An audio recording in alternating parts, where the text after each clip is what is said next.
آج کل ہمارے ہاں جنات کے وجود کے بارے میں بحث چل رہی ہے، اور اب تک اس سلسلے میں مذہبی، سائنسی، منطقی اور عقلی نظریات سامنے آئے ہیں۔ یہ سب نظریات نوعیت کے اعتبار سے جدا جدا ہیں، لیکن ماسوائے مذہبی نظریات کے دوسروں پر یقین یا غور کرنا بہت سی ذہنی کشمکشوں کو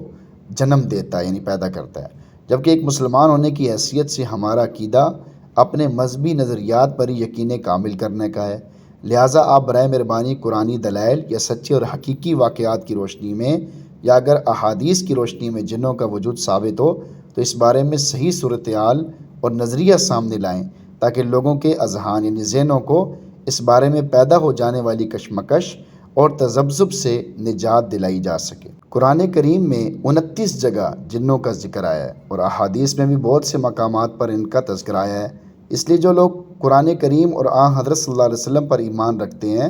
ان کو تو جنات کا وجود تسلیم کیے بغیر چارہ نہیں، اور جو لوگ اس کے منکر ہیں ان کے پاس نفی کی کوئی دلیل اس کے سوا نہیں ہے کہ یہ مخلوق ان کی نظر سے